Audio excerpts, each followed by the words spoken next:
Hello student, इससे पहले हमने पढ़ा था थर्मल स्टेशन या स्टीम पावर प्लांट, ठीक है, या स्टीम जनरेटिंग स्टेशन। ठीक, अब हम पढ़ेंगे next hydro electric power station या हाइड्रो इलेक्ट्रिक पावर प्लांट भी कहते हैं इसे, ठीक है, या हाइड्रो पावर प्लांट भी कहते हैं। देखते हैं ये क्या होता है। ठीक, वहाँ पे हम कोयला यूज़ करते थे, यहाँ पे वहाँ फ्यूल के रूप में कोयला यूज़ करते थे। यहाँ पे क्या है, पानी का यूज़ होगा, ये एज ए वर्किंग फ्लूइड। ठीक है, चलिए देखते हैं। वह जनरेटिंग स्टेशन जहाँ पानी की वाटर की पोटेंशियल एनर्जी को इलेक्ट्रिकल एनर्जी उत्पन्न करने के लिए यूज़ किया जाता है, हाइड्रो इलेक्ट्रिक पावर प्लांट कहलाता है। ठीक, वहाँ पर क्या कर रहे थे, कोयले से प्राप्त होने वाली हीट एनर्जी का उपयोग इलेक्ट्रिकल एनर्जी उत्पन्न करने के लिए किया जाता था। लेकिन यहाँ पे क्या है, जो पानी है, वाटर है, इसकी पोटेंशियल एनर्जी को इलेक्ट्रिकल एनर्जी उत्पन्न करने के लिए यूज़ किया जाता है, इसलिए इसको हाइड्रो इलेक्ट्रिक पावर स्टेशन या हाइड्रो इलेक्ट्रिक पावर प्लांट कहते हैं। ठीक है, चलिए होता क्या है भाई, पानी को क्या करते हैं, डैम बनाकर स्टोर कर लेते हैं, एक रिजर्वायर बना लेते हैं। ठीक है, तो एक ऊंचाई पर हम क्या करते हैं, पानी को स्टोर कर लेते हैं, जिससे क्या है, एक वाटर हेट क्रिएट हो जाता है। पोटेंशियल एनर्जी क्या है, एक पानी में क्या है, एक तरीके से पोटेंशियल एनर्जी स्टोर हो जाती है। ठीक, फिर इसको जब नीचे लाते हैं, वो पोटेंशियल एनर्जी हमारी काइनेटिक एनर्जी में बदल जाती है। ठीक, ऊपर से नीचे लाते हैं जब प्रेशर डिफरेंस के कारण पानी की पोटेंशियल एनर्जी काइनेटिक एनर्जी में बदल जाती है। ठीक है, पोटेंशियल डिफरेंस नहीं, हेड डिफरेंस के कारण। ठीक है, जो लेवल में डिफरेंस होता है, ठीक, वाटर डिफरेंस के कारण या प्रेशर डिफरेंस के कारण। ठीक, चलिए देखते हैं। Hydro power station generally hilly area में स्थित होते हैं, मतलब पहाड़ी एरिया में ये स्थित होते हैं जनरली। क्यों? क्योंकि हाइड्रो पावर स्टेशन में किसी नदी या झील के अक्रॉस डैम बनाकर वाटर हेड क्रिएट किया जाता है। क्या करते हैं, कोई नदी हमारी क्या है, कोई नदी है या कोई झील है, ठीक, उसके अक्रॉस हम डैम बनाते हैं। ठीक, फिर डैम के पीछे क्या करते हैं, पानी का रिजर्वायर बनाते हैं, पानी को स्टोर कर लेते हैं। ठीक है, रोक लेते हैं, जिससे हमारा वाटर हेड क्रिएट हो जाता है एक। ठीक है, एक वाटर का पानी का शीर्ष क्रिएट हो जाता है एक। ठीक, जिससे हमारे पानी में पोटेंशियल एनर्जी स्टोर हो जाती है। ठीक है, वाटर हेड क्रिएट किया जाता है। ठीक, hydro power station generally hilly areas में स्थित होते हैं। क्यों होते हैं, यहाँ पे क्या होता है, हाइड्रो पावर स्टेशन में किसी नदी या झील के अक्रॉस डैम बनाकर वाटर हेड क्रिएट किया जाता है। ठीक, डैम से पानी को, अभी जो डैम बनाया हमने, क्या करते हैं, फिर डैम से पानी को वाटर टरबाइन तक लाया जाता है। अब भाई डैम बना है तो पानी डैम के पीछे जो है एक ऊंचाई पर स्टोर होता है और फिर हमारे टरबाइन नीचे लगा रहता है। ठीक है, मान लो पानी हमारा यहाँ स्टोर है डैम बनाकर और टरबाइन यहाँ लगा है, तो यहाँ से यहाँ क्या प्रेशर डिफरेंस हो गया, ये हाई हेड है, ये नीचे भाई यहाँ लो लेवल हाई है, यहाँ लेवल कम है। ठीक, तो क्या हाई प्रेशर होगा, यहाँ लो प्रेशर होगा, तो हाई प्रेशर से लो प्रेशर की ओर जब लाया जाता है तो पानी की जो काइनेटिक एनर्जी है, पोटेंशियल एनर्जी वो काइनेटिक एनर्जी में बदल जाती है। तो हाई स्पीड के साथ हमारा टरबाइन पर गिरता है पानी, समझ गए। तो डैम से पानी को वाटर टरबाइन तक लाया जाता है। ये वाटर टरबाइन पानी की हाइड्रोलिक एनर्जी को मैकेनिकल एनर्जी में बदलता है। ठीक, अब क्या, जो पानी ऊपर से पानी जब नीचे टरबाइन तक लाया जाएगा तो पानी वही स्पीड से नीचे गिरेगा प्रेशर के साथ, तो क्या हो, उसकी जो हाइड्रोलिक एनर्जी होती है, ठीक, पानी की, वो जब टरबाइन पर पड़ेगी तो टरबाइन घूमने लगेंगे, जिससे मैकेनिकल एनर्जी उत्पन्न होगी। ठीक है, तो यही बताया गया है कि ये वाटर टरबाइन वाटर की मतलब पानी की हाइड्रोलिक एनर्जी को मैकेनिकल एनर्जी में बदलता है। वाटर टरबाइन से अल्टरनेटर यांत्रिक रूप से जुड़े रहते हैं। ठीक है, यांत्रिक रूप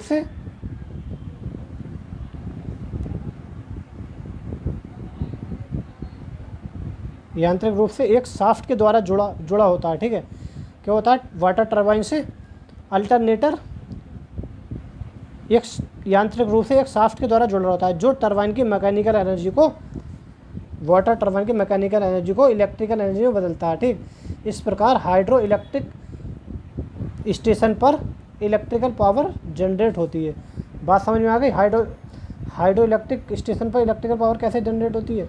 चलिए अब देखते हैं हम इसको हमने ऐसी ब्रीफली डायग्राम बना दिया। ठीक, क्या होता है देखो, मान लीजिए यहाँ पे कोई हमारी एक हिली एरिया में क्या है, यहाँ पे कोई ऊपर एक ऊंचाई पर नदी या कोई झील है। ठीक, वहाँ पे हम उसके अक्रॉस एक डैम क्रिएट करिए, ये डैम है। ठीक, डैम बना दिया, तो यहाँ पे वाटर को हमने स्टोर कर लिया, रिजर्वायर बना लिया एक वाटर का। ठीक, अब क्या है, यहाँ पे हमारा नीचे टरबाइन है, इस टरबाइन से क्या है हमारा, ये हमारा क्या मैकेनिकली जनरेटर जुड़ा हुआ है। ठीक, ठीक है, इसको बोलते हैं इस पाइप को पेन स्टॉक, जिसके ज़रिए जो है पानी ऊपर से नीचे लाया जाता है, इसको पेन स्टॉक बोलते हैं।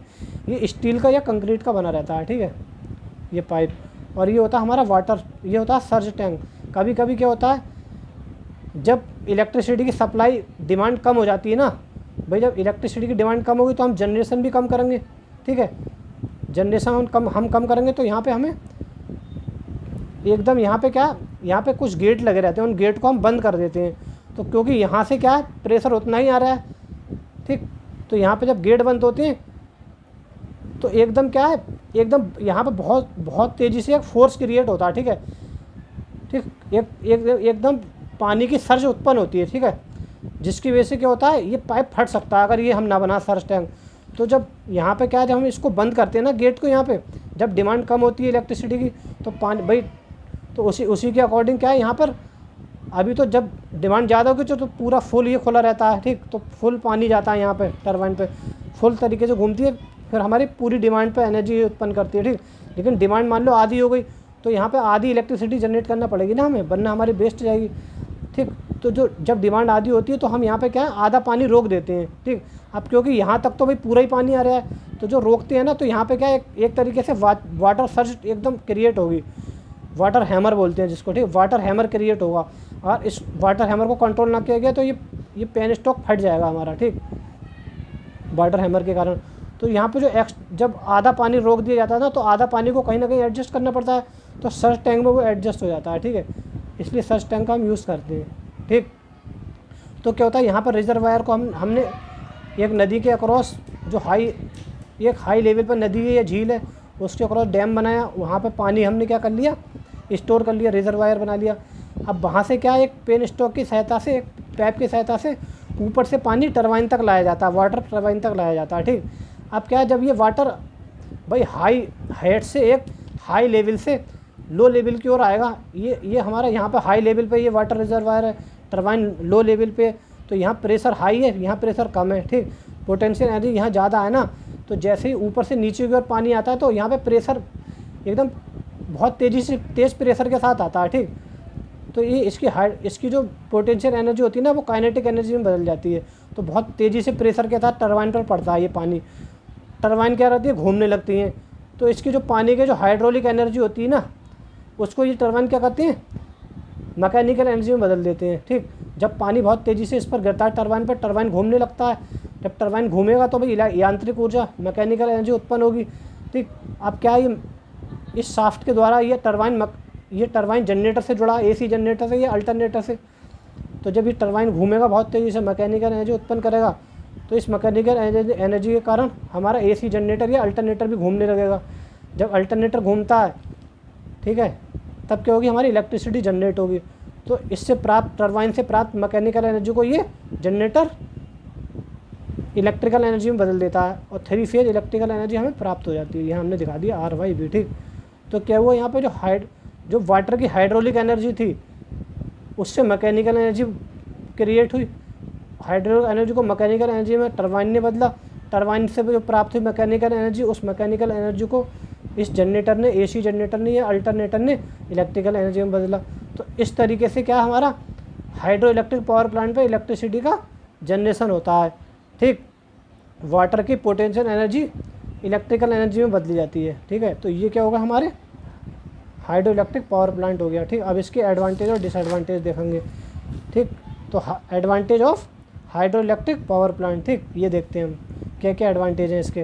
तो पहला एडवांटेज है हमारा, it requires no fuel as water is used for the generation of electrical energy. ठीक, तो सबसे बढ़िया इसका एडवांटेज ये है कि यहाँ पर कोई फ्यूल यूज़ नहीं होता है, ना कोई हमारा गैस यूज़ हो रही है, ना कोई न्यूक्लियर फ्यूल यूज़ हो रहा है, ना यहाँ पे हमारा डीजल यूज़ हो रहा है, ना हमारा कोई पेट्रोल यूज़ हो रहा है। ठीक, ना हमारा कोयला यूज़ हो रहा है। ठीक, यहाँ पे कोई मतलब फ्यूल यूज़ नहीं होता, केवल वाटर को यूज़ करते हैं इलेक्ट्रिसिटी जनरेट करने में। तो बहुत बड़ा एडवांटेज है इसका, ठीक। इससे हम इसकी कॉस्ट बहुत कम हो जाती है, ठीक है। पहला एडवांटेज ये है। दूसरा एडवांटेज क्या है, ये बहुत साफ़ सुथरा होता है क्योंकि इसमें कोई धुआं या राख उत्पन्न नहीं होती है। अब भाई यहाँ पे क्योंकि कोई भी हमारा क्या है फ्यूल यूज़ नहीं हो रहा है, भाई डीजल भी यूज़ होगा तो धुआं निकलेगा, ठीक। गैस यूज़ होगी तब भी कुछ ना कुछ पॉल्यूशन होगा, ठीक। कुछ भी यूज़ करेंगे हम, कोयला यूज़ करेंगे तो राख उत्पन्न होगी, धुआं होगा। तो यहाँ पे कोई भी हमारा क्या है ईंधन यूज़ नहीं हो रहा है, इसलिए ये क्या साफ़ सुथरा होता है, बहुत साफ़ रहता है, ठीक। नेक्स्ट, इसकी रनिंग कॉस्ट बहुत कम होती है। भाई जाहिर सी बात है, कोई ईंधन यूज़ नहीं हो रहा है, यहाँ पे कोई फ्यूल यूज़ नहीं हो रहा, खाली पानी मिल रहा है, वही फ्री में मिल रहा है, तो रनिंग कॉस्ट इसकी जाहिर सी बात है बहुत कम होगी। सबसे सस्ता पावर प्लांट होता है तो यही होता है, ठीक है। सबसे सस्ता पावर प्लांट यही होता है हमारा हाइड्रो इलेक्ट्रिक पावर प्लांट, सबसे चीप, जिसकी कॉस्ट सबसे कम होती है, ठीक। नेक्स्ट देखते हैं, इसका कंस्ट्रक्शन सिंपल होता है तथा मेंटेनेंस कॉस्ट कम होती है। इसका कंस्ट्रक्शन क्या है, बहुत सिंपल होता है, कोई कॉम्प्लिकेशन नहीं होते हैं इसमें, और मेंटेनेंस कॉस्ट भी इसकी बहुत कम होती है, ठीक है। रख रखाव कॉस्ट जिसको बोलते हैं, लागत जिसको बोलते हैं, ठीक। नेक्स्ट, स्टार्टिंग टाइम बहुत कम होता है, स्टार्ट करने की ज़रूरत ही नहीं पड़ती है, भाई सीधा पानी ऊपर से नीचे फेंकते हैं टरबाइन पर, बस काम चालू, ठीक है। तो स्टार्टिंग टाइम बहुत कम होता है, ठीक, ज़्यादा टाइम नहीं लेता, पानी को फेंकने की ज़रूरत रहती है। एडवांटेज हो गए। आप पढ़ेंगे इसके डिसएडवांटेज। डिसएडवांटेज देखते हैं। पहला है, इसकी कैपिटल कॉस्ट बहुत अधिक होती है। इसको डैम वैम बनाने में, ये सारा अरेंजमेंट बनाने में क्या है, इसमें कॉस्ट ज़्यादा लग जाती है, ठीक है। तो इसकी कैपिटल कॉस्ट बहुत अधिक होती है। कैपिटल कॉस्ट जो इसको पूरा बनाने में जो लगती है कॉस्ट, टोटल कॉस्ट, ठीक है, बहुत हाई होती है। ये वेदर कंडीशन पर डिपेंड करता है। वेदर कंडीशन मतलब भाई जब बारिश ज़्यादा होगी तो पानी ज़्यादा होगा, जाहिर सी बात है, तब ये हाई डिमांड सब को सप्लाई कर सकता है, ठीक। जब ज़्यादा जब ये मौसम पर डिपेंड करता है, ठीक, वेदर कंडीशन पर डिपेंड करता है। बारिश वाले मौसम में ये ज़्यादा इलेक्ट्रिसिटी जनरेट करेगा। अब जब बारिश कम जब नहीं होगी, सूखा पड़ जाएगा, तो भाई जाहिर सी बात है जो स्टोर पानी होगा पहले से उससे वही यूज़ करना पड़ेगा हमें, ठीक। क्योंकि भाई जब बारिश होगी जो ज़्यादा पानी आ जाएगा, ठीक। तो वेदर कंडीशन पर ये डिपेंड करता है, बारिश में अधिक अच्छा काम करता है ये। नेक्स्ट है, प्लांट बिल्ड करने के लिए स्किल्ड एंड एक्सपीरियंस वर्कर की ज़रूरत होती है। प्लांट को बनाने के लिए, कंस्ट्रक्शन करने के लिए उसका क्या है, स्किल्ड और एक्सपीरियंस वर्कर की ज़रूरत रहती है। ये नहीं कोई 11 पकड़ लें, ठीक। स्किल बंदे की ज़रूरत रहती है इसके प्लांट को बिल्ड करने के लिए, ठीक है। इसके प्लांट को बनाने के लिए स्किल्ड और एक्सपीरियंस वर्कर की ज़रूरत रहती है, ठीक है। तो आज हमने ये पढ़ा generating station, hydraulic generating station और इसके एडवांटेज, ठीक। ठीक है, आज इतना ही पढ़ेंगे। Thank you.